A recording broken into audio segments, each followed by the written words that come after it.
This is Rangercast, episode 14, discussing Mighty Morphin Power Rangers Once and Always, recorded on Sunday, April 23rd, 2023. In this episode, we talked about the long-awaited 30th anniversary special.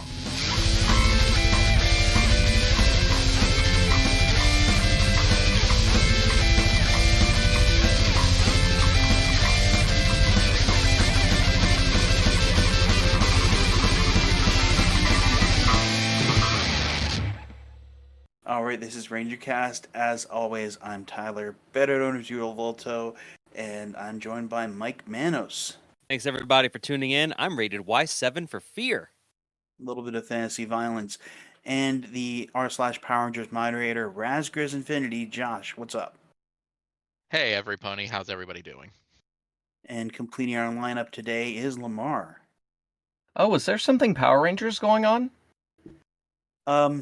Maybe. As always, you can find us online at rangercast.net. And we have a bit of an upside-down show today because it is such a big time in the Power Rangers community. And we are so happy to be back after a few weeks away. I know I'm happy to be back. I recently recovered from COVID. I thought it was built different. I am not. But Once and Always, Mighty Morphin Power Rangers Once and Always, the 30th anniversary special, dropped on Netflix on April 19th. I'm not ashamed to say I cried more than once. Josh and I and a couple other subreddit moderators watched it early that morning, and I mean early that morning, on a Netflix party. The Zordon Forsaken hour of 4 a.m. Central Daylight Time.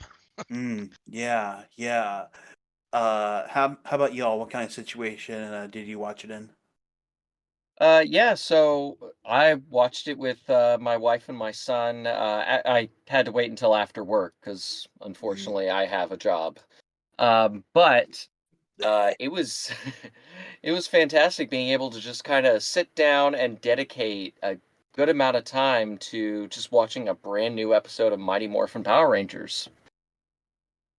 And it did feel like a brand new episode of Mighty Morphin Power Rangers, but we'll get to that. Wednesdays, I have a group chat on Skype where we kind of binge watch that new episode of The Masked Singer, which airs Wednesdays. It's kind of our hate watch that we like to do together. And that's 8 p.m. Eastern. And after we did that, we decided to, together, the 7 or 8 of us, watch Once and Always. I was the only one in the group who really knows the franchise, so I kind of kept quiet and scribbling down notes for this episode of Rangercast. My girlfriend said that she was interested in seeing it if I thought it was good and worthy of seeing, and I told her this morning that we probably won't bother. But that will come later. You've chosen violence. That's why 7 violent is. It won't mean that much. Right. So, Once and Always tells the story of the Rangers fighting a robotic reincarnation of Rita Repulsa, who, in the first 5 minutes, kills Trini, which we knew was coming from all the trailers and all the, going back to all the talk about Quantum Continuum. We knew that something like this was going to happen. And it's about her daughter, Min, her orphan daughter, Min, fulfilling her destiny as the new Yellow Ranger.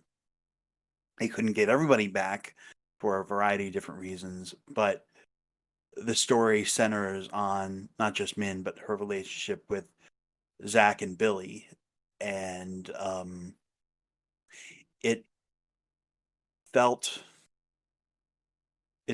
like, getting together with old friends.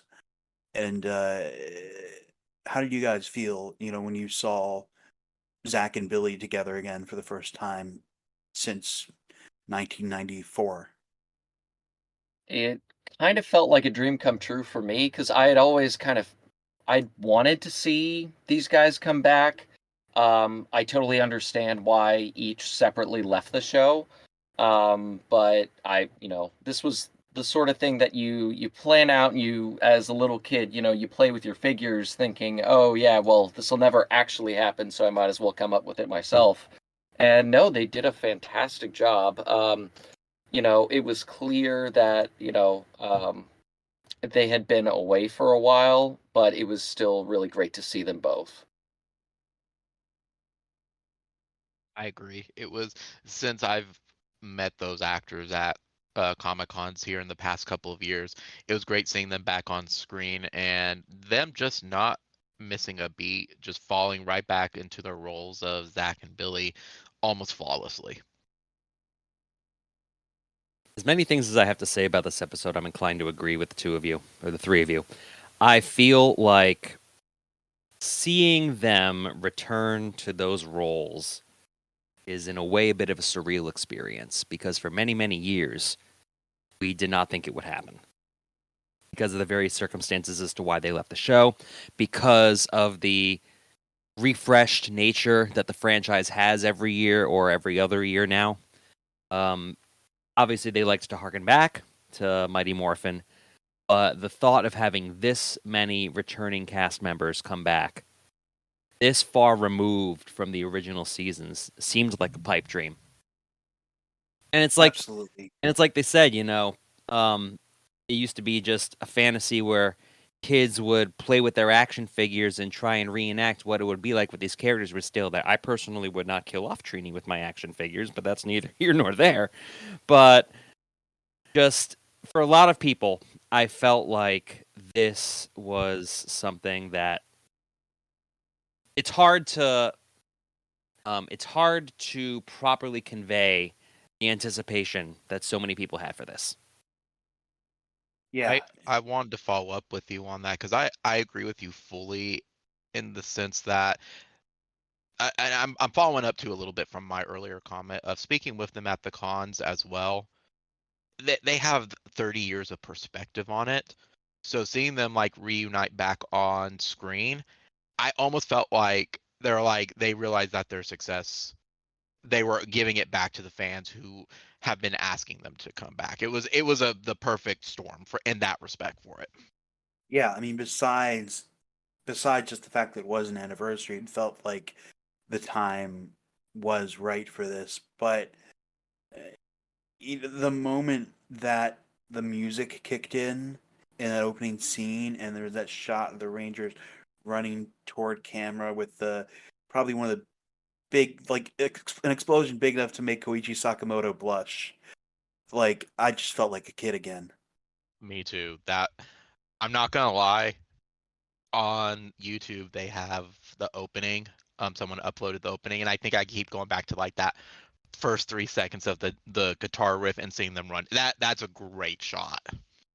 That's It, wallpaper worthy. Like, they got Ron Washman, they got Jackie Marchand to consult in the story. They bought photos from Bruce Hines. Yes, they did everything short of filming in Valencia. yeah, no, my wife, who hadn't watched a single episode before we had met and got married, was saying that, like, yeah, I was feeling nostalgic, and I don't even have nostalgia for this.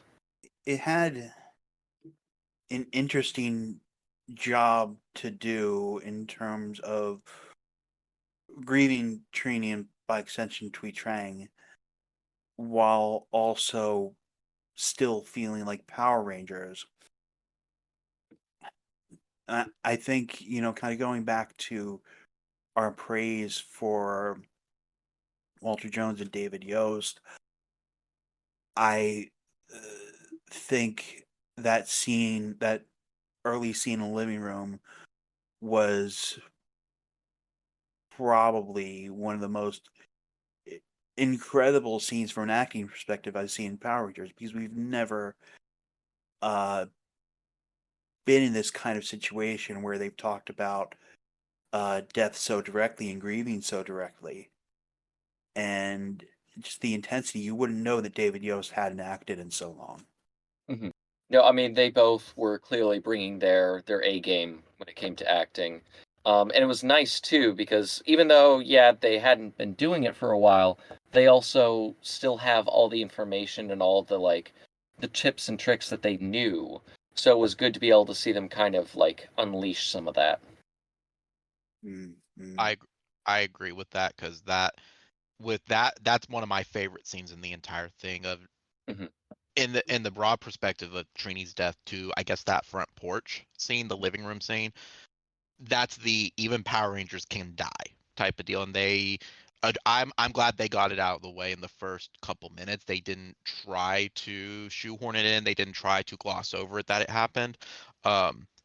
With Walter Jones and Yoss's acting, they sold it. Where that's people who have 30 plus years of experience of beyond just immature teenagers with attitude. This is parents, this is mentors, they are looking at it from a different lens now almost. And I felt them sell that. If that means a lot, like, they sold it.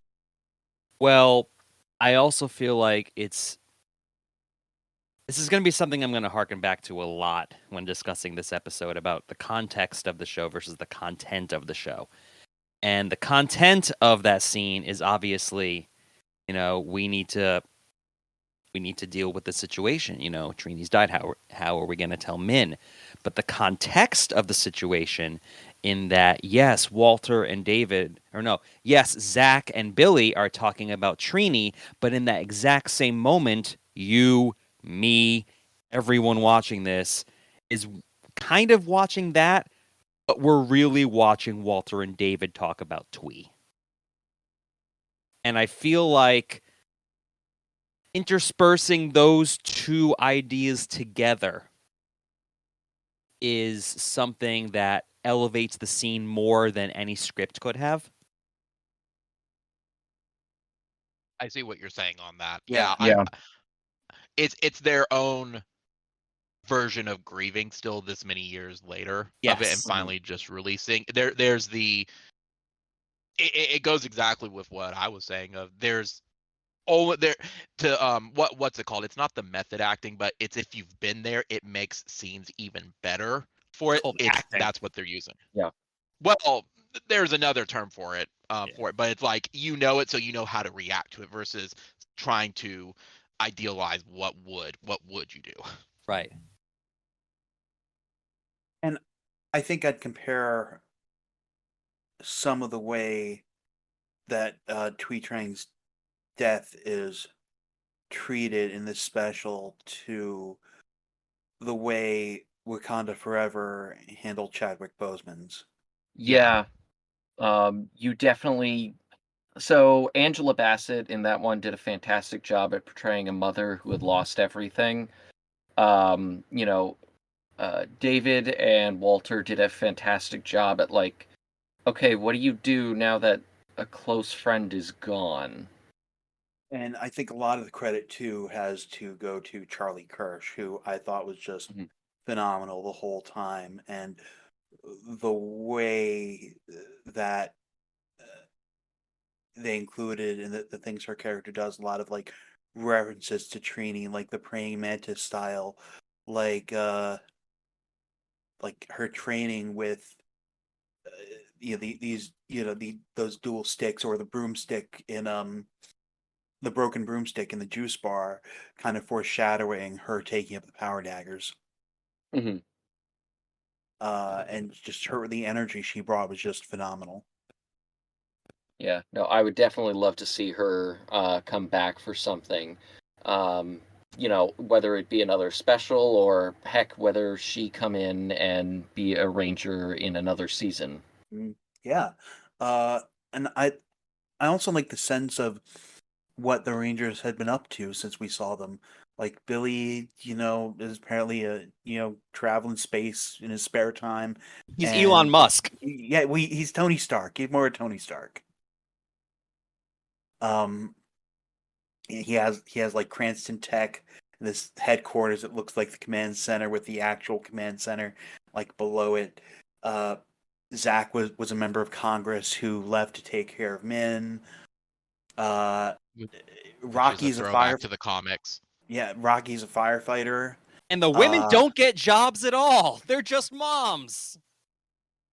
Well, Why can't the women have actual jobs? Well, we know. Well, we're reminded, I suppose, from the special that Kat can work a crane. Well, let me tell you something. As crazy about 90s PSAs and safety protocols that Power Rangers was not afraid to shy away from. We've all remembered the stuff where it's like, this isn't real. Be safe whenever you're doing anything. To see Kat operate a crane, which, I get her Ninja Zord reference, which did Kat even pilot the Ninja Zord, like the crane Zord? And how many times is so? Twice, maybe? They had fully moved on to Shogun by that point, but that's neither here nor there. To see her in her age operate a crane with no helmet and no safety features whatsoever, as someone with an engineering background who works in that field, I'm just like, no, no, no, no, no, no, no, no, no. Should they put a PSA at the end then? Just taking out a couple minutes like Have her wear a like helmet. the old days. Have her wear a helmet. It's not that hard. Hey, she put on one a few seconds later. Okay, fine, but I'll get to it when I get to a giant list of problems, but that whole crane scene just... Anyway, but yeah, I get that it's cute. I get that it's an Easter egg with her piloting the crane. I like that they didn't point it out like, gee, Kat, you sure this isn't your first time being in a crane, is it? Like, I like that they didn't do that. And I get that it was a wink to the fans, but that's a minor peeve. I like that there were actually a lot of very, very subtle signs that everyone involved showed their work, like the Yeah. cleanup club photo, like the gravestone of Harvey Garvey, rest in peace, or the fact they kept the Bandora Palace sign up on Rita's palace, where you could expect that maybe they wouldn't think that was important. Do you think there were Who's too Harvey many? Garvey again? I totally forgot In that. Lights Camera Action, the season 2 episode where they went on that talk show, he was the host. Oh yeah. I And thought it was like And he was some sort of played by episode. Kim Strauss. That's right, voice of Scorpius and Ninjor. Okay. I thought it was one of those things where, like, Harvey Garvey had been in a boat or something that had gotten thrown off screen in the Japanese footage, and everyone just ignored it. And then it's like, no, actually, no, he died. That entire scene just seems to be written for websites to be like, here's 10 things you didn't know about the Power Rangers special. Oh my gosh, I saw so many of those. Yeah, and there's like, who's So Harvey much Garvey? clickbait. And then they look on Ranger Wiki and they're like, oh, that's what it is. Let's get some website content. Like we got this covered, published clickbait article just reminding people how Twee Trang died. But did Yeah. you know that Kat No. was the pink crane ranger who operated the crane? And guess what? I'm sorry. But I know we're bouncing around a bit, but speaking of performances, Barbara Goodson did not miss a beat. Barbara Goodson No. crushed it. Absolutely. Oh yeah, she did. That was probably her best performance as Rita. So, if we're talking real fast about the other actors and actresses, can I also throw into Catherine brought that awesome mom energy? Like her Yeah. acting was on point too. Well, Like well, let's yeah. that hear. charge at the end, like what they used in the Yeah. the credit / opening. Big fan. I'm like, oh yeah, that's a mom who's about to like bring the shit down. Like, oh, fantastic. I like this iteration of Kat more than the Kat from the show previously. Yeah. And I was watching the Because she feels like a Yeah, different character and her own character rather than Yeah. just being a fill-in.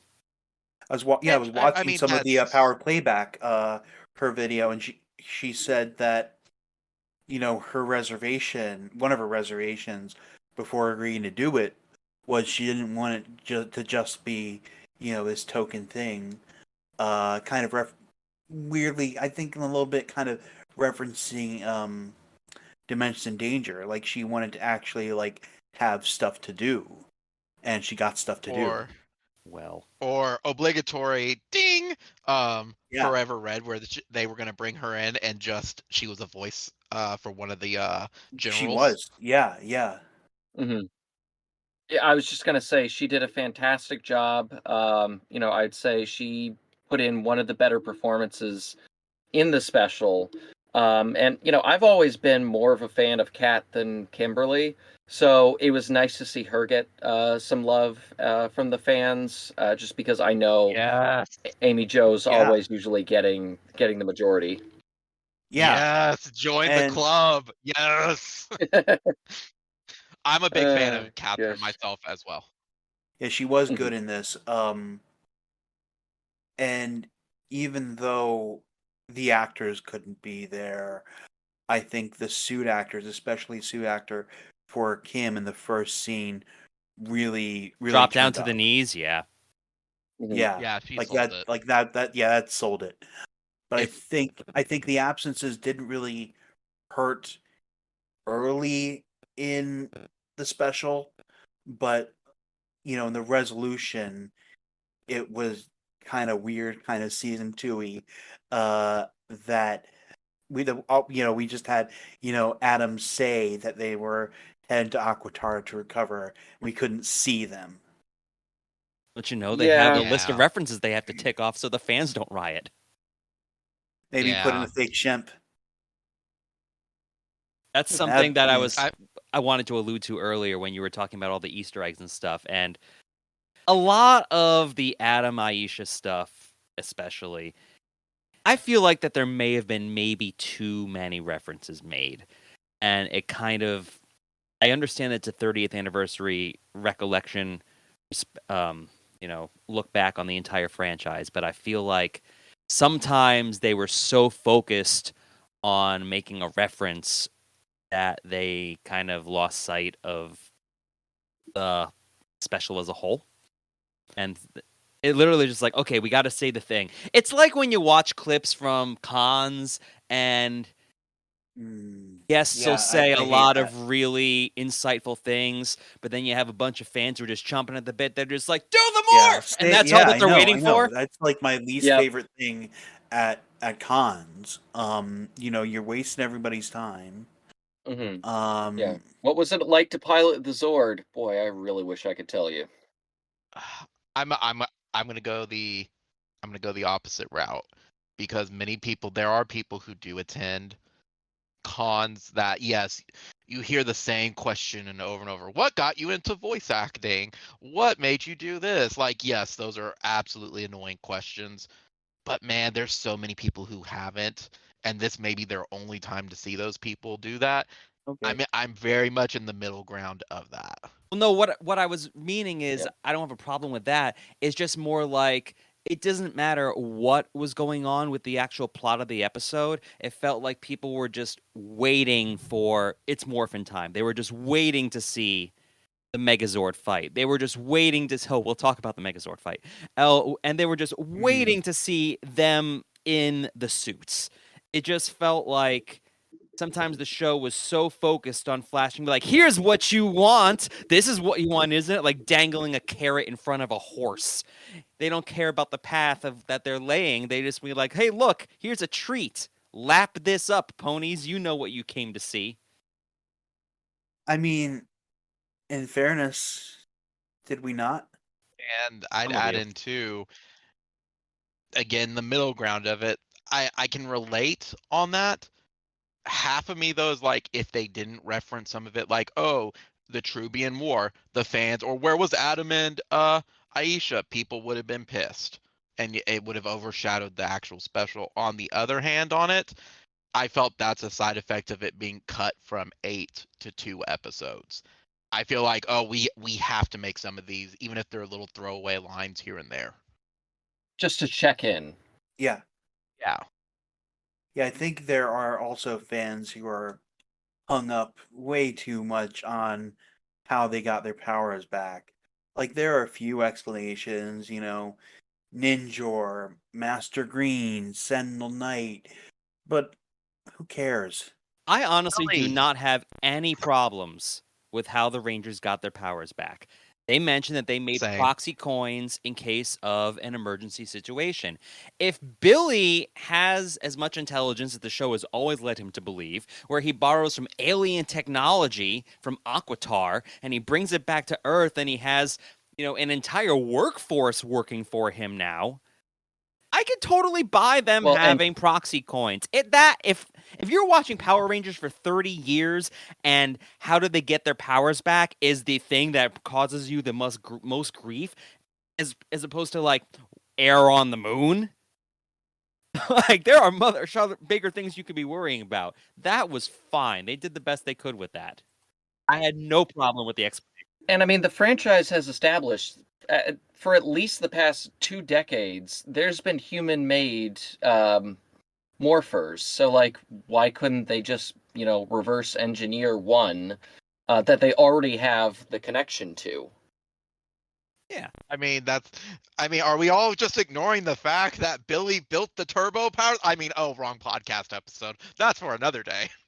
But yeah, I agree. Like, I think out of every complaint, if people's hills that they're dying on, we got the powers back, just say, who cares? Another thing I didn't mind, I saw some people complaining about Billy being the cause of all the problems in this episode.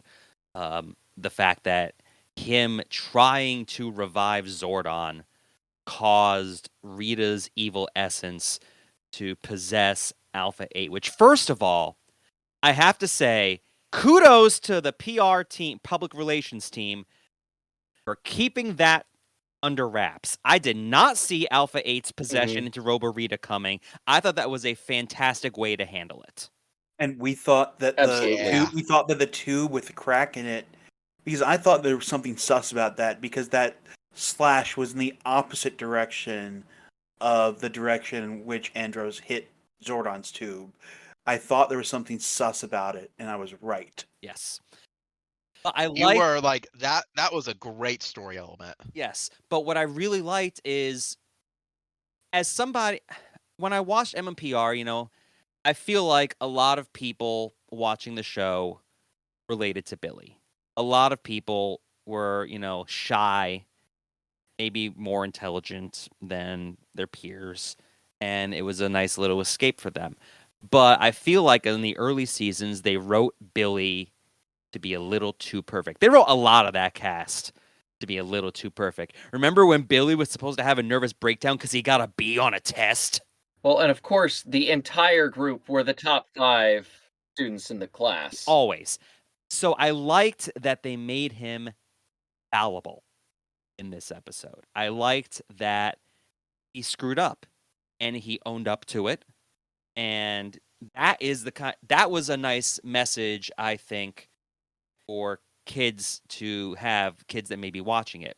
I know that sometimes we rip on seasons like Operation Overdrive, where the Rangers are not necessarily the most heroic people. They'll quit at the drop of a hat. But I like that this shows a more human element. It seems that it's more of a person than just a stereotype character. I like that they're moving past that.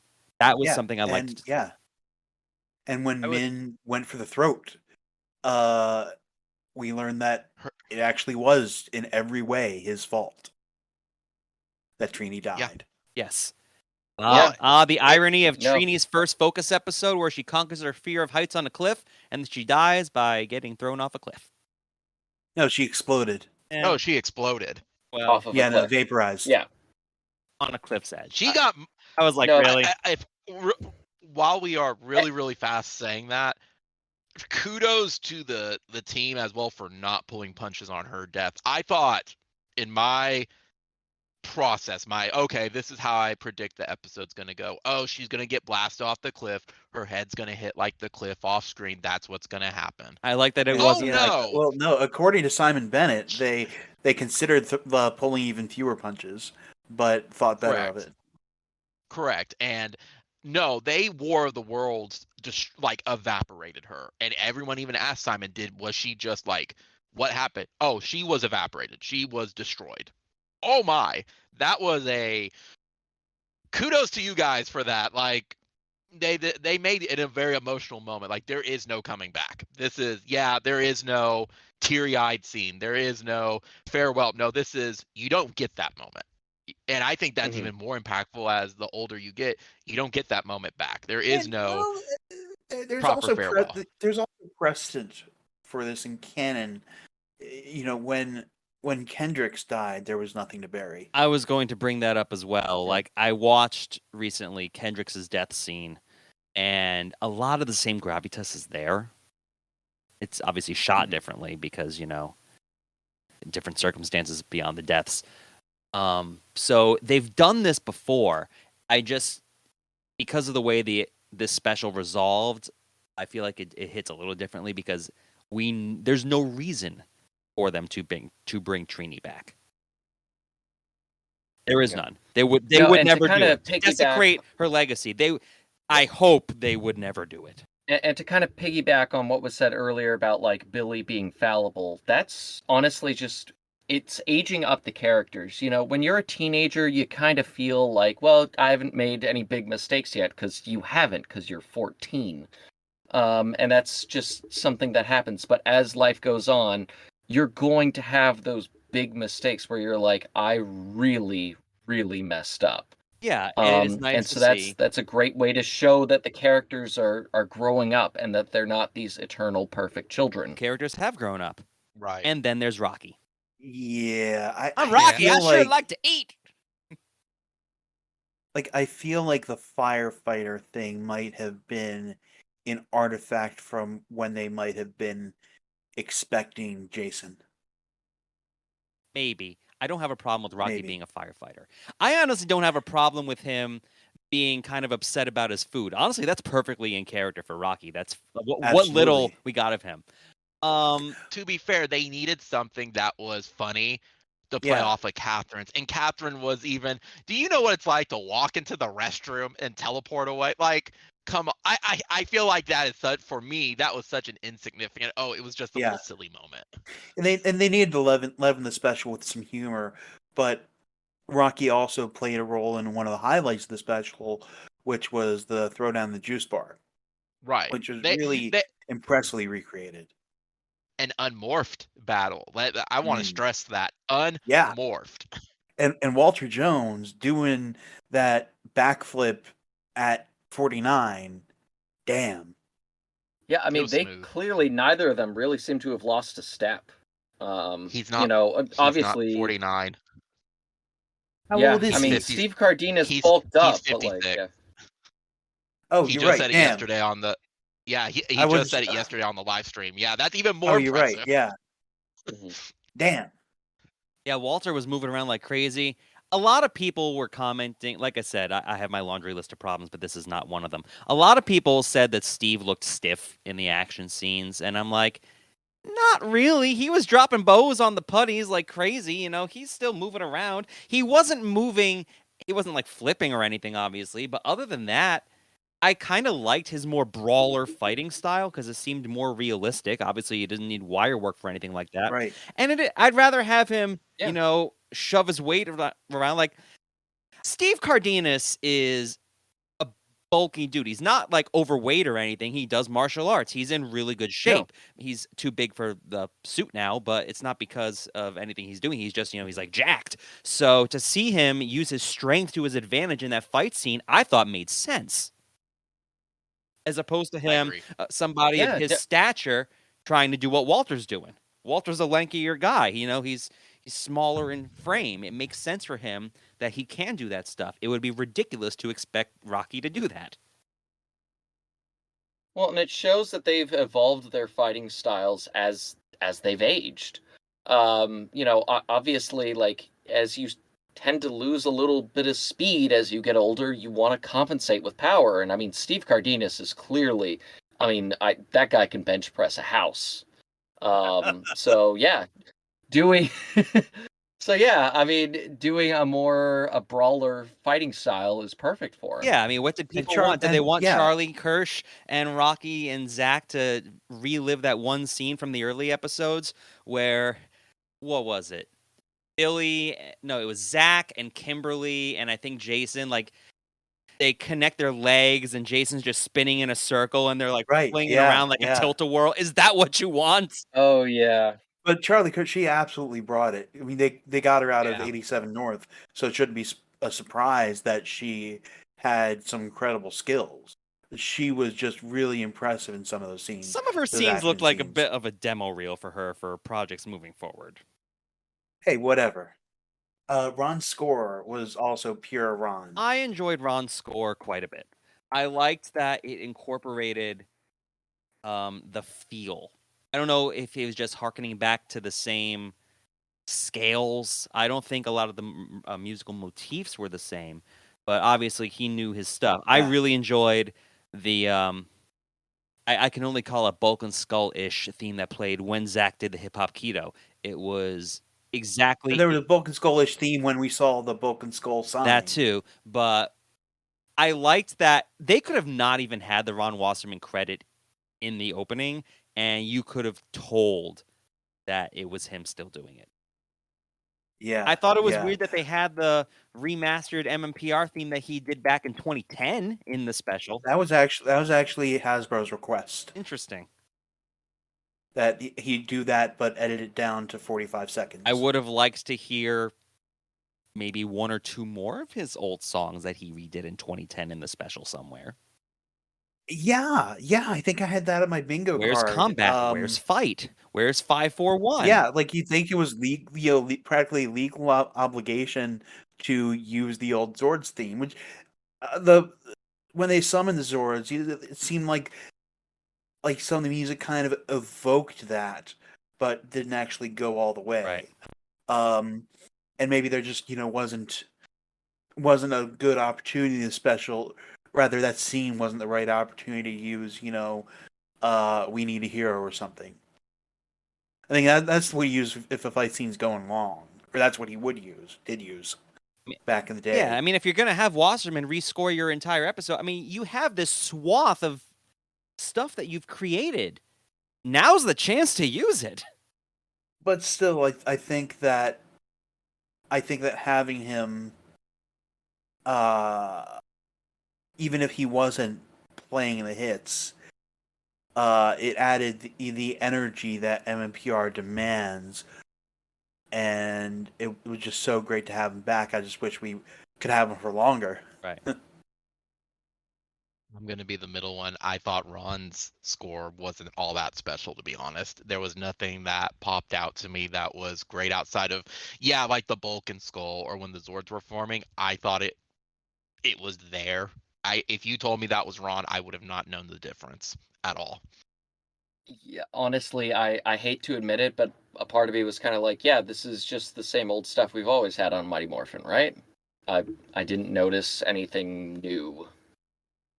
Now, the special wasn't perfect, and oh no, it wasn't. Mike, I know you have some grievances to air. I do. I think I kind of alluded to this earlier, but there's a lot of things in the special that took place off screen. Yes. Like when Alpha 9 sends that message telling all the teams to assemble and all the teams to demorph, we don't actually see any of that happen. You can do this with suit actors and fake shemps. Or we see that Rita has, or that Snizzard and Minotaur have on her behalf captured a number of Rangers, but we don't see any of this take place. You can do that again without needing the actors there. Dino Fury did this with the Beast Morphers Rangers in a brief scene where Commander Shaw contacts the Dino Fury Rangers.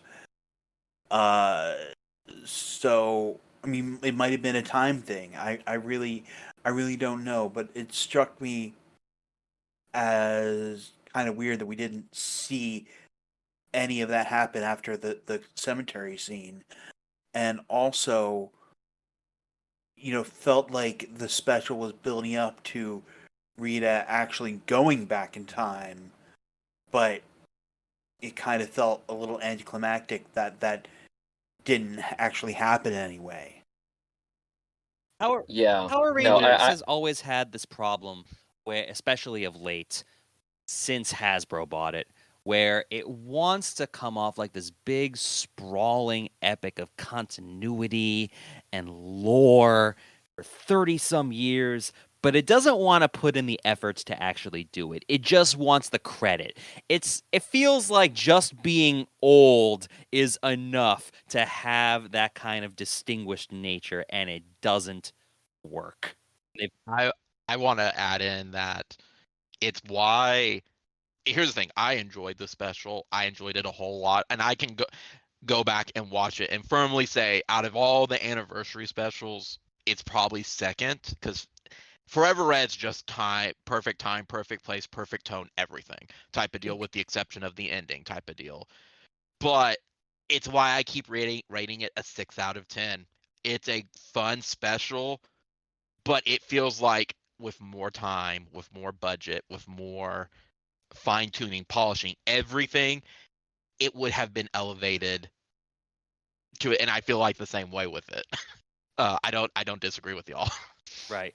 And before I start ranting like crazy, I want to say that one thing I felt the most out of this special compared to all the other anniversaries we've gotten, this one in particular, I definitely got the impression that everyone involved had their heart in the right place. This was definitely a project that was a labor of love. They did not need to make this, but it felt like everyone involved wanted to make it. It felt less like a love letter to the fans and more of a thank you to the fans, if that makes sense. No, I get you. Yeah. Because as you were saying, they definitely didn't need to make this. None of us thought they would make this. The fact that they did, and that those who were involved put in a decent amount of effort within the confines that they had. Walter, David, Kat, Steve, they all brought their A game for this. Right. They couldn't control some of the other components, but what they could control, they put their heart and souls in. Right. Yeah, and I agree with that, because you're at the same process I had.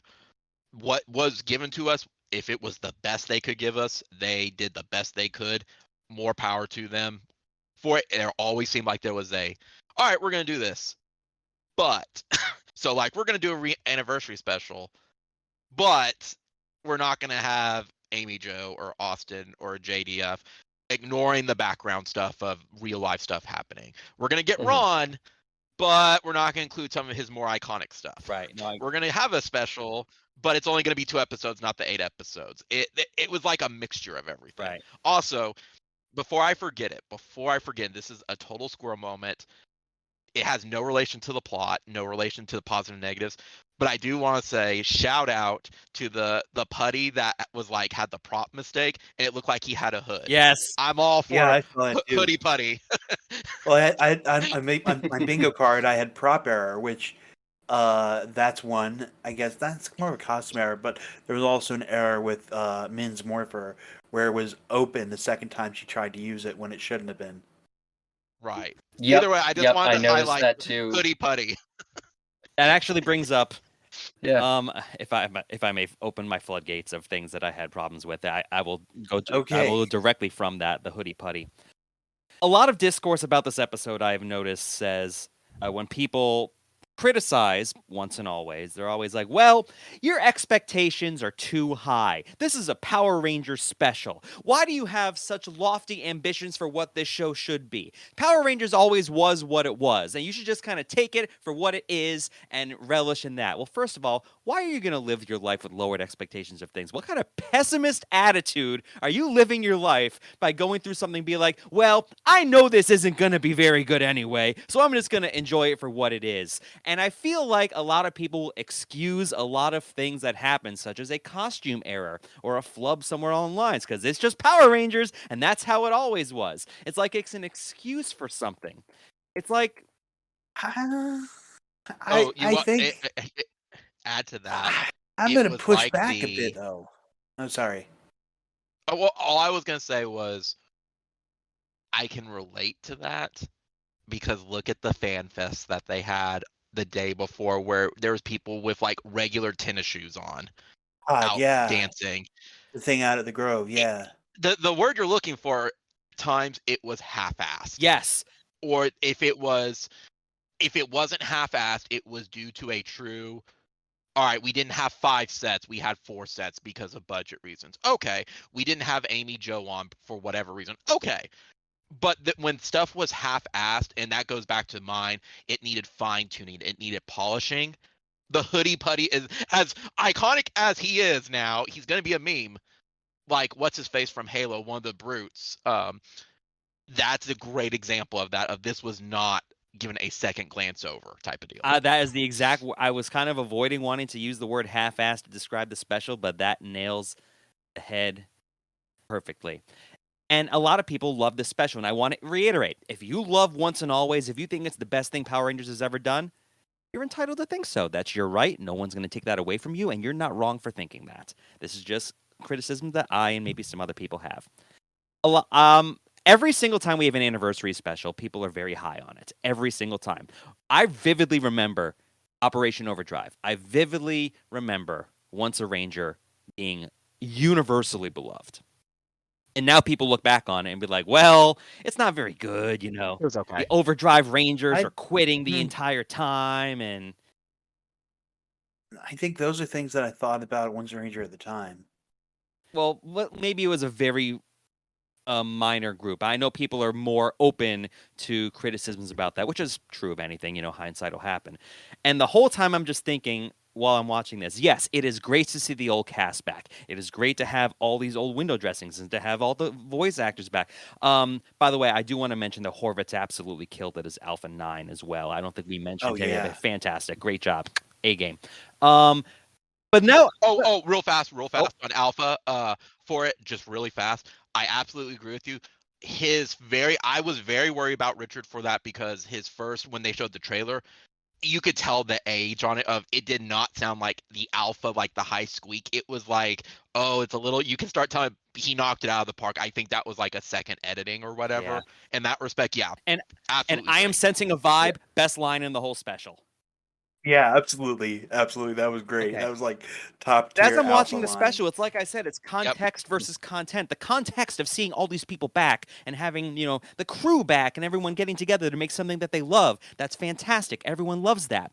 But then you peel that away and you actually look at the content of the special. And then I watched it again. And then I'm just like, I tried to watch the special imagining that everybody was cast with the wrong person. I tried to watch it as if, you know, all the, like, Zach was voiced by whoever did the Zach voice when Walter had left the show in season 2. As if David Yost was recast a la Mystic Mother era Rita. You know, and then you get rid of all that nostalgia and then you see a whole bunch of stuff. Like, first of all, why Minotaur and why Snizzard? Of all the monsters you could have possibly picked for Rita to come back, they picked those two. Minotaur did not have any lines in his original episode at all. He was just like, "Urgh," the entire time. No words. It was Hasbro who made them. Okay. I was thinking... And correct. And Snizzard also too was a Yeah. throwback to Bryan Cranston. That No. was Those both monsters were requests from upstairs. Okay. Just like how it was Hasbro that told Simon that they had to use what he didn't know apparently were the Zord Ascension Project Megazord designs. Oh, the Zaps. Yeah. And I think it's also, I felt as I was watching the episode, and I'm sure it's just writing and maybe it's sensibilities of how children's television has changed. I did not feel like I was watching two monsters from the 90s make their glorious return. I felt like I was watching relatives that were taking up their names. That Minotaur from 2023 versus Minotaur from 1993 felt like an entirely different thing. Yeah, I think you're right. I think you know, Hasbro's Lightning Collection plans aside, those are what informed the Hasbro's decision to make that request. I think it would have. I mean, it was going to be Goldar, obviously, Clearly. because of grid connection.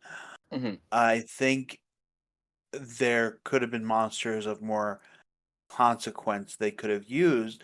They could have used Pudgy Pig, but I guess that wouldn't have really been like lent. He wouldn't have lent himself to the story they were trying to tell. True. But I agree. I do think they should have used one or two more iconic monsters than those ones. Minotaur is a pretty deep cut. I know he's from one of the very first episodes. Yeah. From Teamwork, I believe. Yes, it's Teamwork and Foul Play in the Sky. Yeah, I mean, they fit the roles that they needed to. You know, one was a monster that could do X, one was a monster that could do Y. Yeah, were there some slightly more iconic monsters that they could have used? Yeah, sure. But that wasn't really... If they needed to go back and, like, fix something, that's not what they needed to work on. Probably the biggest issue I found was, and David Yost as much confirmed this, that they only had 12 days to shoot. Yeah. And That's right. even when I was watching it the first time with my wife, I was like, they really could have used another take there. Because I know the actors can bring it, but like it takes time to like get into the zone, figure out your right delivery, and you get the impression, they just said it. All right, come on, move on to the next one. We don't have time. Very much so. And I also got the impression, just to loop to that real quick, I feel like David was fantastic in the scene in the beginning in the living room with Walter. I definitely got the impression that he was getting more tired as the show went on. I don't know if they filmed things in order, but I definitely got that some scenes were stronger than others for a lot of the actors. If it helps, Hunter mentioned yesterday during JDF's tribute that there is no stopping in Power Rangers. So Right. if that does lend credulence to it, once they started, there was no break. Like they had to finish it. I'm okay with the plan of having the super magnet from the junkyard trap the monsters. Then they just leave them there to rot? Like, we can't escalate this. Sometimes violence is not the answer. Violence is always the answer in Power Rangers. They are terrorizing the city. How many times have people destroyed the monsters because they were terrorizing civilians? Leaving them there was dumb. And then they went back. Oh, what do you know? Rita got him. Yep. It's the same problem they had in the comics, the Boom comics with Alpha 1, where the Rangers decide to turn on Alpha 1 because he was like, "Yeah, I'm going to try and kill Goldar, the evil warlord who slaughtered thousands." Yeah, it's like you have a congressman I don't know, the on your tonal team. dissonance You have a there is congressman weird. on your team and a tech guru, and neither of them thought, well, maybe we should try to actually close this loophole of having these monsters that are alive on a magnet. Which, again, I mentioned that there's too many references. Sometimes I felt like some scenes in the show were written for people who watch this show on one screen and have like a checklist or a bingo card open on the other. Can we? Um, Can we? um, I'm gonna go. Can we talk about the gay couple? Ignore me. I have no problem with the inclusivity. That's fantastic. It's something the Power Rangers has needed to have more of, honestly.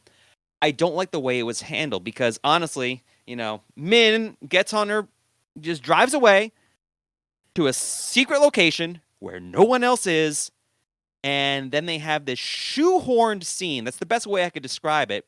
Of help, my boyfriend's in trouble, and Min saves him, and then she goes back to the plot. Like, why couldn't that have been done in the city where other things were going on? That honestly just felt like it was a last minute addition to the entire special, and that did not sit well with me.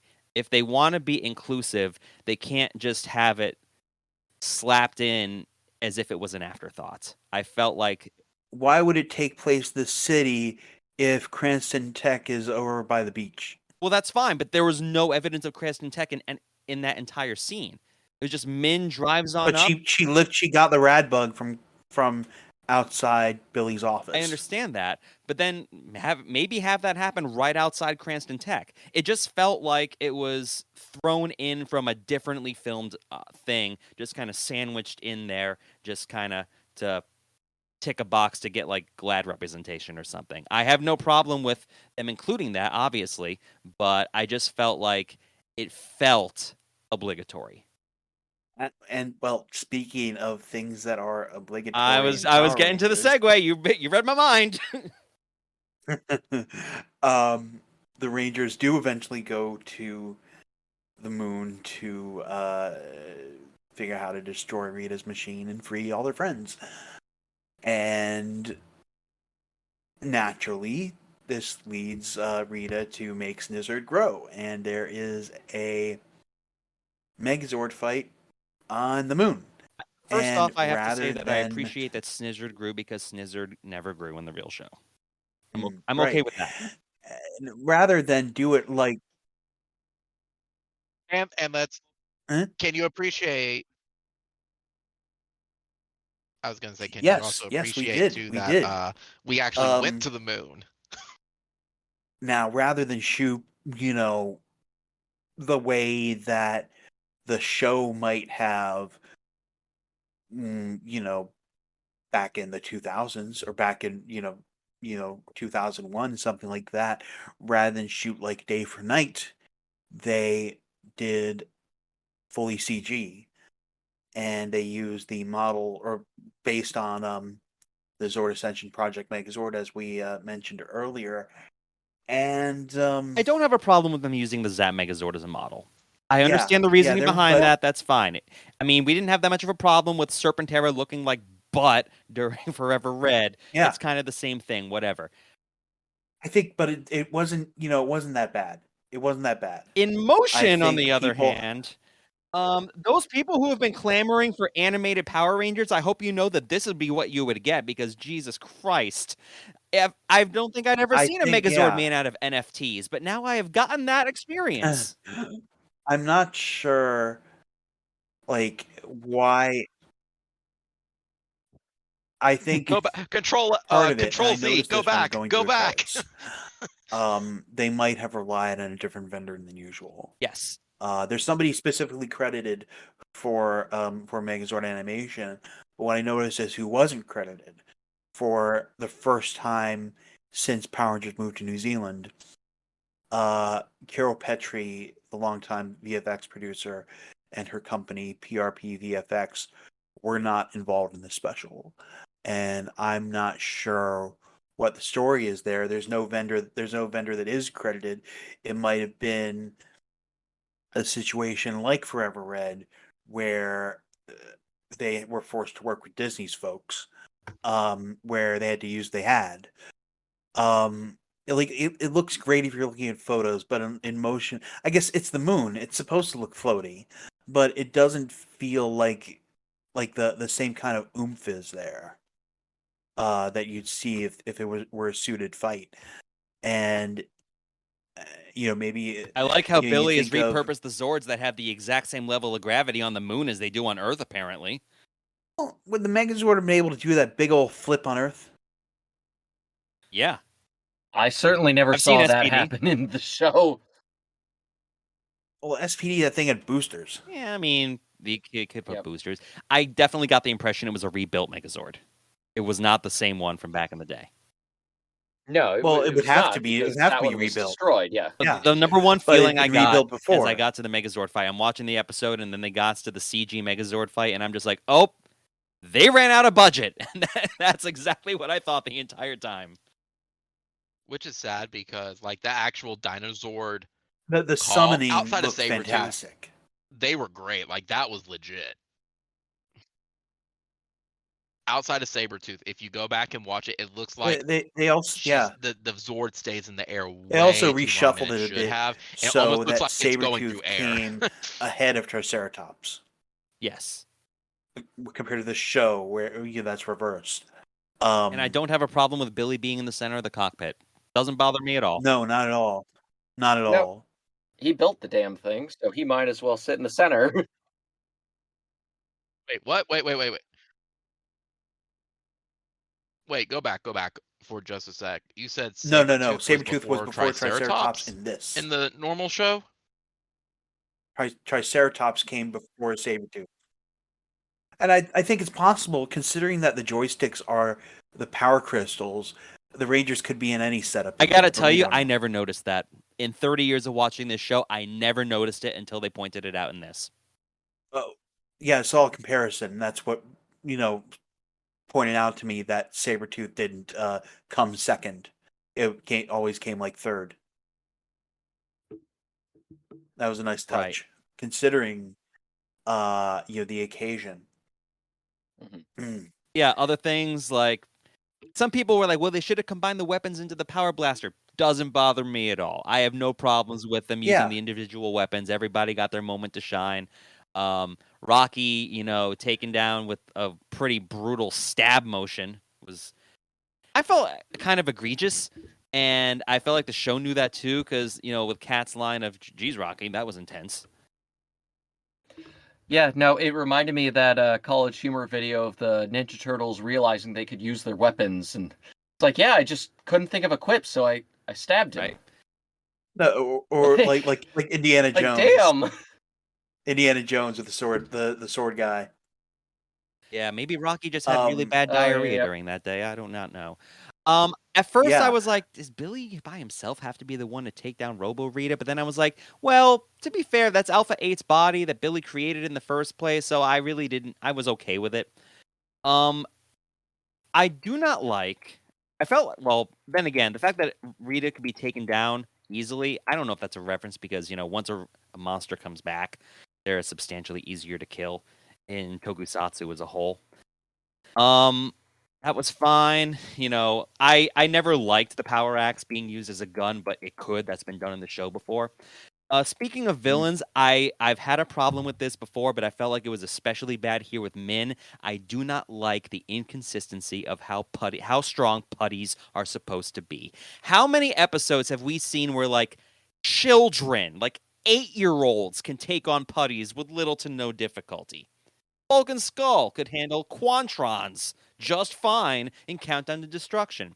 So then you have Min, who's been training her entire life in the martial arts, and she can't handle the putties on Morphed?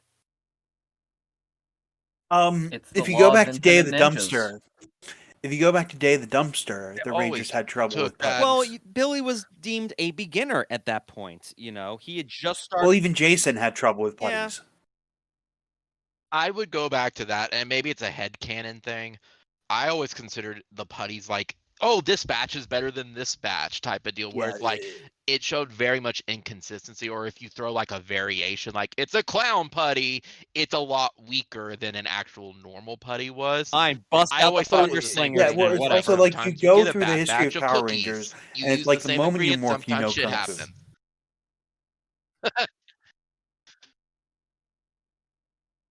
No, hey, when you mentioning the morph, can we talk about the joke that I saw for a sec where it was like, it was one of the criticisms was like, why did they have to morph to fight the putty? They're like, my dude, they're 50 years old. If my back like that makes creaks and sense. aches when I get up. If you're asking me to face putties at that age, of course I'm I morphing. thought the secret. Like, No, I Sorry, was go ahead. absolutely. No, I was just gonna say I was more distracted by the fact that like Min was really ticked off that the morpher wouldn't work. I'm like, you didn't press the button, girl. Like the button's right the there. battery's Press the in. button and then it works. It wasn't anything about your heart not being pure. Are we gonna ignore Yeah, that it no, wasn't a lightning they said they collection? used the lightning collection morphers. So like the button on the side will No, they used the open the legacy. button, There was it will obviously the open legacy morphers. Yeah, legacy Okay. coins had the patina on it. They use on them. legacy. Yeah, they use legacy. Okay. Either way, you press the button. That's what's Yep. supposed to happen. Like you didn't need to sacrifice yourself or find the good in your heart or whatever it was. think- Tommy I morphed, think no problem. I think canonically, It's though, they don't press the button. Right. I don't think they do either. Yeah, even though you like, if you look closely, like in Once a Ranger, you can see Adam press the button. You're not supposed you didn't see that. I mean, but the button's there. It's on the morpher, like the prop itself. It is, but it's kind of like, because so often, including I guess in this, they quite literally use the toys. It's kind of a chicken Yeah. and egg thing.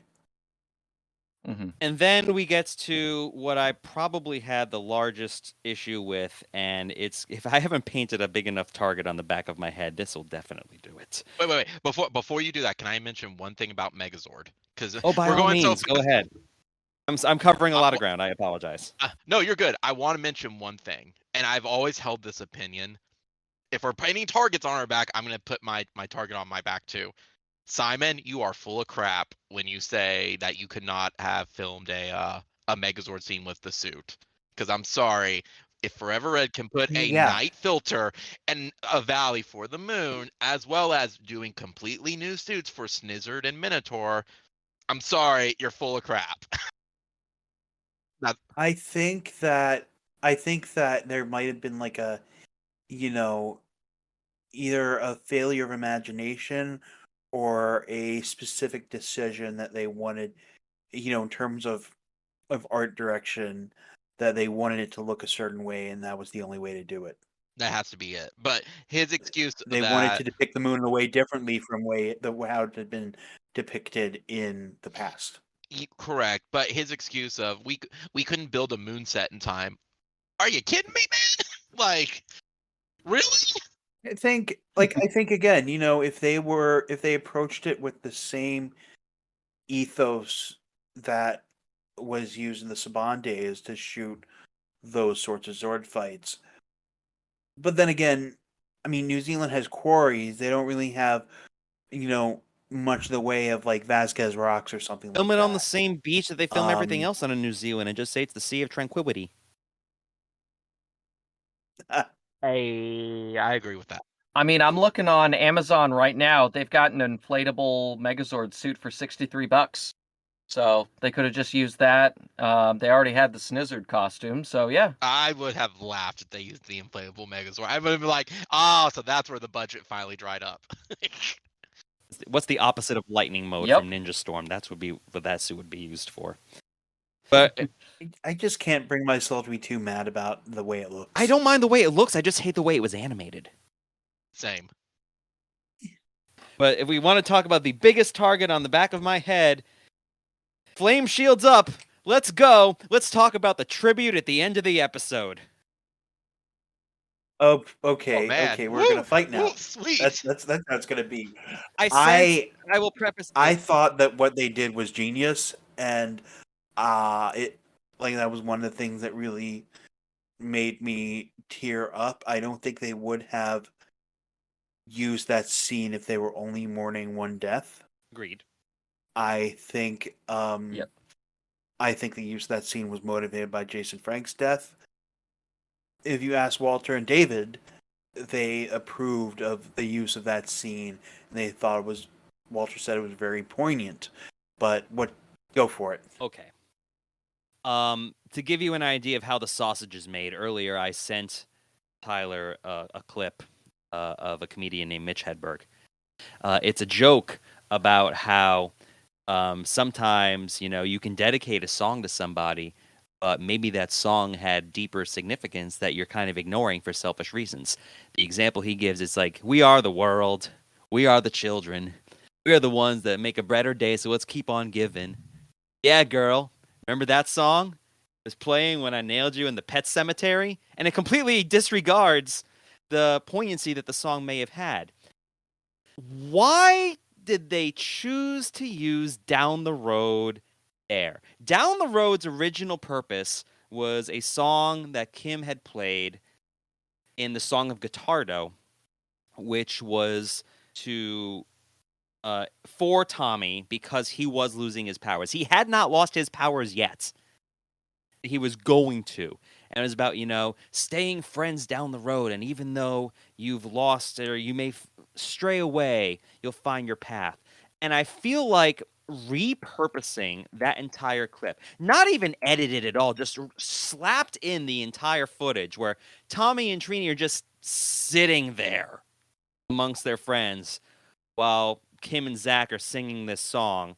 Like, it was never meant to be that level of tribute, and I feel like it's just repurposing it. Like, good luck watching the Song of Guitardo now when that scene comes up, because that entire scene is now going to be thought of as this tribute. It completely changes the meaning of it, and I feel like that is the cheapest possible thing you could have done. First of all, well, minor note, Amy Jo Johnson actually wrote that song Down the Road, so yeah, she doesn't want anything to do with the special, but she's going to be collecting royalties because they used her song in the special, but that's neither here nor there. I have opinions on that too.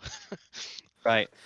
I really don't like that they just had the footage just slapped in there unused. If you want to have it as a tribute for Tommy and Trini, honestly, make it a post-credits thing. Have it at the very end. Overlay maybe have some behind-the-scenes footage where it's actually showing the actor, because that's the other thing. Trini, the character, is dead. Tommy, the character, is not. And it's treating them equally, as if both of the characters are gone. And I feel like it's conflating that, and it's the show trying to tell you how to feel about it. And if we're going to be paying tributes to people who have passed away from Power Rangers that are not necessarily in the special, where's the tribute for Robert Axelrod? Where's the tribute for Richard Janelle? Where's the tribute for all these other people that were very heavily involved in Power Rangers? They should, if they're going to do additional tributes to people that were in Mighty Morphin, they should have done those too. I don't disagree with you because I actually said it the day of to Rito was I felt the tribute. I felt the intention, the original intention for it was to show a photo for Twee. I thought they would show a photo and fade in, fade out. With Jason David Frank's passing, I feel like they had to immediately change it. But the way they did it, I understand the reason why. It just felt really shoehorned in and did not fit with the rest of the footage. It didn't fit with the rest of the stuff. I took the meaning away with the song though as a life goes on type of deal of the situation type of deal. But at the end of the day, it was just like, yeah, I felt the same way that it did not they could have even done a montage or something like that, and I don't understand why. You You know? know what I would have absolutely loved to see, as cheesy as it is, and I feel like it would fit. Like I said, my biggest problem is that they just repurposed the entire scene and didn't change anything. And it's just like, well, this is gonna suck for you now. If they wanted to do that, as much of a meme as people made it in 2020, where in order to help people get through coronavirus, a bunch of actors and actresses decided to do very poor singing of Imagine by John Lennon in a Zoom call type thing. Get a bunch of people who are on the show to do that for down the road. I think that would have been a very poignant tribute because and from people outside MMPR too, because that way it's referencing something that was in the show, the song. It's about all your friends staying together. It has even more of a reaching impact because it shows how the legacy has continued on past those original seasons. And I feel like it would have that's why I wanted it to be a post-credit scene as well, because then the facade of the show is gone. I mean, it's no longer about the characters because the entire special has been vividly about the character of Trini. But then, we're going to pull the curtain away, and then the cast comes out, and now it's about Twee. Now it's about JDF. I felt like that would have been the way to do it. They needed to reveal that more if that's how they wanted to do it. Having it between the end of the episode and the end credits, I felt was just not the way to go about it. I I still like the use of the song. I disagree. still like the song though. Yeah, I think that the moment they used was a moment of relative stillness, and that uh, I think that made it the right the right way to reflect on both of them. Yeah, I mean, obviously they got thrown for a loop because, I mean, everything with Jason David Frank happened after they had filmed. And, I mean, they weren't going to completely redo the special, but they also couldn't just pretend like Twee was the only one Right. gone. It was a really difficult position. Like I said, it's more than two. But did they just forget that the other ones had passed? I think Walter and David were, as we've gone back to, were very much kind of the consciences, the informal consultants on, are we is this the right thing for these characters? And I feel like they wouldn't have done that in post if they didn't have buy-in from those two. That's fair. Oh, right, and we wouldn't had it if they did not have buy-in. Let's be honest. No, I get that they're absolutely the reason why it was made. Like I said, and I don't have a problem with them doing it. It's just the way it was done. I felt like it was more of an intentional. Oh, you're gonna feel sad now, everybody watching this. Like, start crying, kids, instead of a genuine remorse for people that had passed. It felt a little bit manipulative, and I didn't like the way that it's sad. I wish there had been a way to recognize Robert Axelrod as well. Again, Axelrod, Bob Pappenbrook. There are so many names. Right. Tim Strauss. Yeah. He's still around. I thought he had passed for some reason. No, Yeah, no, well, he's then still ignore around. that. Then don't put his Well, name on a gravestone, maybe. I mean, it's the same thing with the original Witch Bandora. I mean, add her in as well. Like I said, if you want, Well, they Hachiko Soga, yeah. Mystic Force. Yeah.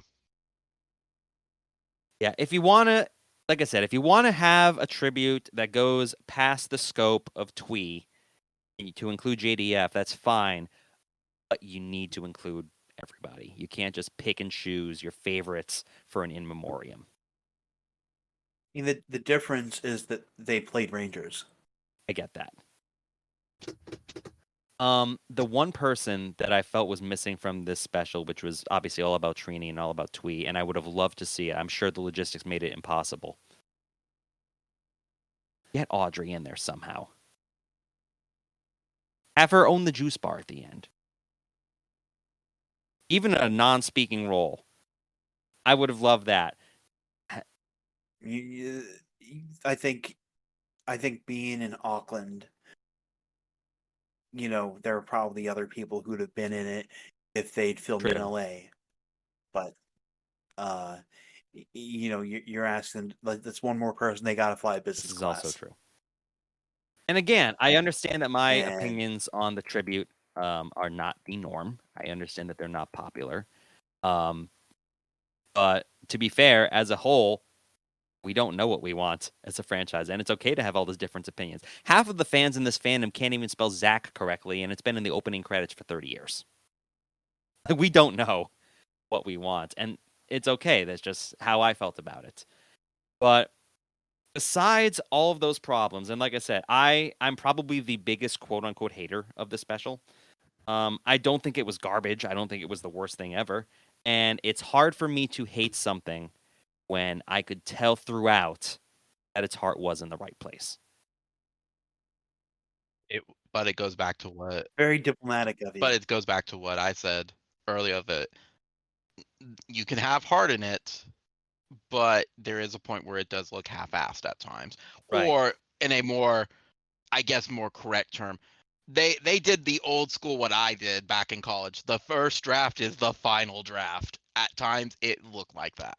Yeah, And that's a very fair criticism. You can be bringing your A game, but the A game of a student that's been held back 4 or 5 times is still not very good. At C2E2, we got this audio from our friends at Ranger Command Power Hour that we'll link to in the notes.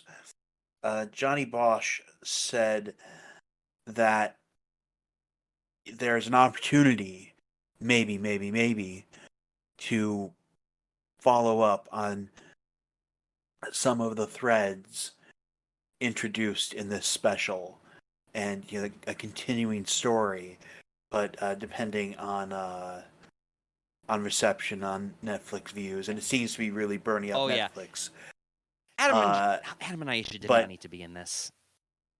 He didn't. But there, of the hooks that are put in there to maybe pick up on, what would you like to see if we were to return to this world again? Johnny says that, but if Netflix and Hasbro really want it, it's gonna happen. It's just like Toonami when they did their April Fools. Right, but if it were like, if you had their ear, what would you tell them to make?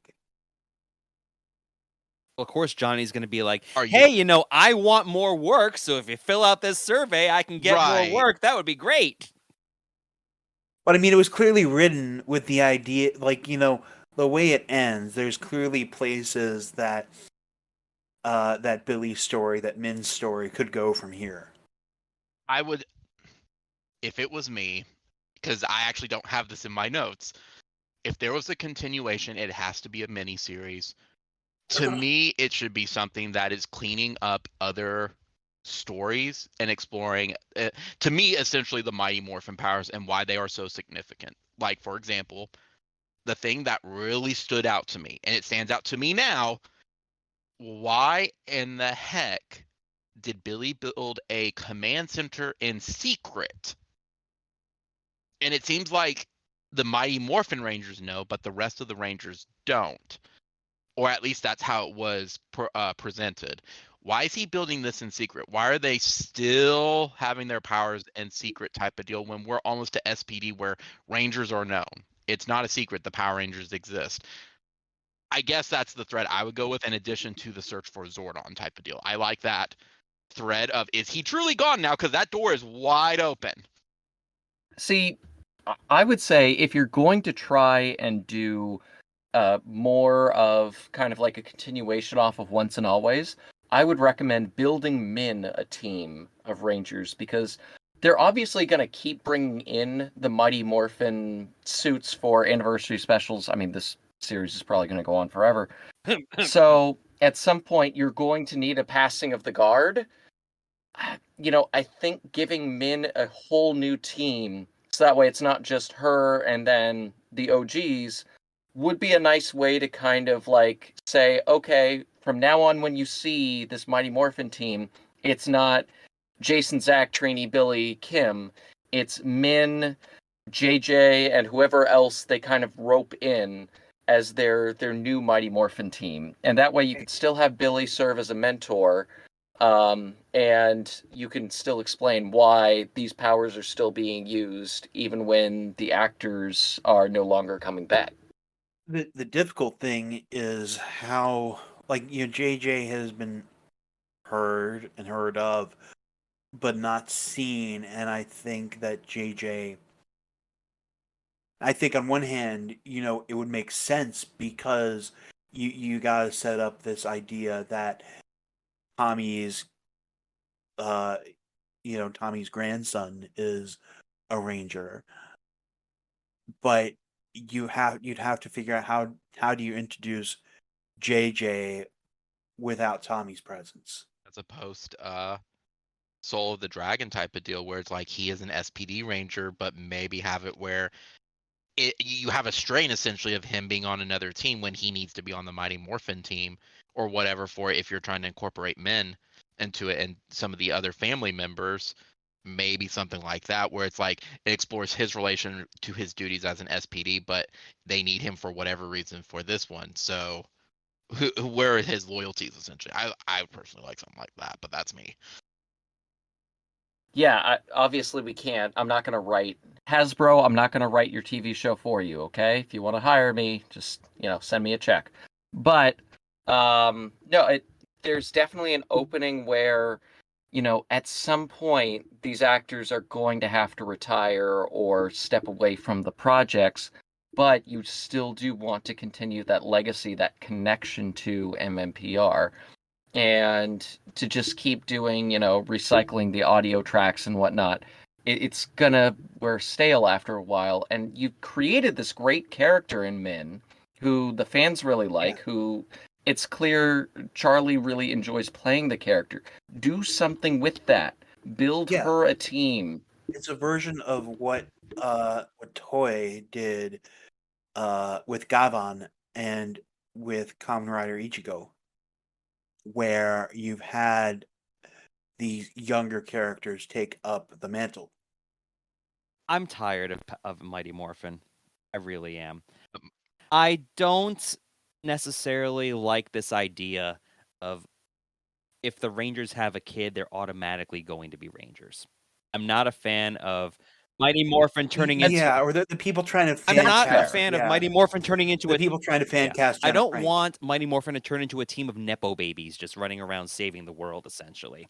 Or, if you're going to have that happen, and it doesn't... maybe have an instance in some sort of special where someone like JJ or whomever, obviously we don't... Like, I got the impression from the special that Zach does not have kids. And Billy does not have kids. But if it's someone that does have a kid, maybe have them reject it. Maybe have something be like, okay, well, I am a Power Ranger. I don't want the responsibility. Find someone who does. The entire point of the original show was that anybody could be a hero. You had the jock. You had the nerd. Absolutely. You had, the gymnast, the martial artist. And to have everything just kind of locked into these 5 or 6 different families, I really don't like. It is a disservice to the concept that the show was built on. Well, it's like you want a situation kind of like Turbo, where they found people, And worthy again, of if you power. want to have something where you have the Mighty Morphin passing on, use new suits. We have all this stockpile of stuff that's been unused. It doesn't have to be Mighty Morphin all the time. I get, there's got to be a point where Mighty Morphin stops selling. Frankly. I will be upfront with you. That will never happen. Oh, I disagree And entirely. I can say this with confidence, with Rito as my backing, because I told him this off. I'm not going to tell you my sources. I'm not going to tell you that. I have been told outright, if Mighty Morphin does not, Mighty Morphin is the only one of Power Rangers that sells. If there was no Mighty Morphin, there is no more Power Ranger line, period. Yes, there are fan favorites like Wes, Astronema / Corone. No, I understand, but even Jin. compared to new stuff? Yes, they outright said, and I have been told this Yeah. to my face multiple times within the last year, if there was not, and I'm not talking specifically a comic or anything like that, but they're saying product alone. If there is not some type of Mighty Morphin tie-in, it does not sell. Their numbers internally reflect that, and they said if we did not make Mighty Morphin, there would be no more Power Rangers. Period. They would just end the line at that point in the franchise. I understand that, And but there is that's also no other. I understand that, but that's also very much demographic based. I'm 35 years old. I was 5 years old when the franchise first came out. Now I'm a mid-spendable income. What was that all about? So I'm just noticing Craig notifications in. You can delete this, obviously. Okay. Don't worry about it. We're all in kind of the same age bracket where we have the means to possibly scoop up nostalgia and collectibles and memorabilia of things that we love that perhaps we missed out on before. Generations growing up below us do not have that attachment to MMPR. So it's not like the fan base is really growing by all that much. Our wallets are. So I feel like there's going to be a cap at some point where they're going to run out of people who have the fondness for MMPR. The flip side of it, though, you have to remember, though, because we're about the same age. MMPR was its own monster. It almost. Mhm.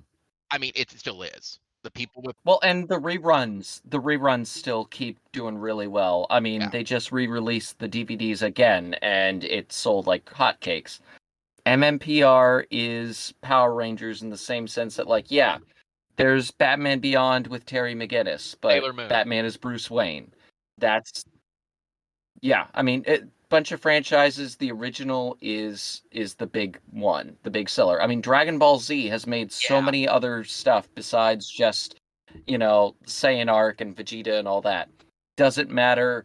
Z is what sells. The only thing that I think that'll help MMPR is going to be that. The only thing that I think will help MMPR continue is what we see with a lot of other franchises. It's why Disney keeps making their live action remakes.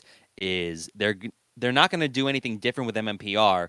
They're just going to keep introducing MMPR to new markets. Now that places in Asia and whatnot are more receptive to Americanized things. That's the whole reason Disney does the live action remakes. It's because they're trying to enter the Chinese movie market because they missed out on those properties in the first place, which is why a lot of movies are made that way because they're meant to sell overseas. So I could definitely see them repurposing MMPR in that way, like have an MMPR. The 2017 movie actually, I don't think it even released in China or which Russia, is why for I that think that they'll matter, try to do it for again at some point streaming with a reasons. version of the property that they will try to sell over there. But again, that can only work so many times. Well, no, actually, I don't think they even have. I don't think now that I think about it, they don't even have the ability to release Power Rangers themselves in China. So right, that's a Toei thing, yeah. But then it also becomes the point of and again, I don't wish ill on anybody, but we're already down 2 Rangers out of the original 6. How many more years can we go on if we keep losing people? Real. And that's where the, Min being the next generation and kind of building off of that would, I think, is probably something that Hasbro is considering because they've got to keep MMPR running. That's just Here's their bread and here's butter the oth- with this But franchise.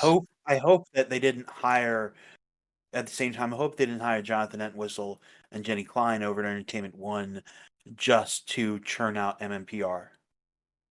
I want to real fast too. I want to add in on something on the MMPR just to make it very understandable. The other actors have said this themselves in two different ways. I've been told this, and it makes total sense. When you think of the actors themselves, who are spokespeople for the show right now that you can name? That's not Jason David Frank. That are true. David Yost. That have been in the community for about 10 to 15 years pushing it. Not recently. There's about a handful. There's about 5. Jason Font, maybe. Yes, Yeah. Jason Font is number 1. Font. I would say I would throw Brendan Mejia's hat in there because he was a fan first. Oh yeah. He is number 2. Yep. He is 2 of 5. There's about 3 more. Aaron. No, Aaron's not. No. Yeah, Karen Ashley. Not really. No. Nakia Burris. No, not really. They are, but they're not. The ones that will go above and beyond, essentially. A lot of the names Jason being mentioned is are right, people that are just Bridget. there to make money. Ciara Hanna. Yep, Ciara's number 3.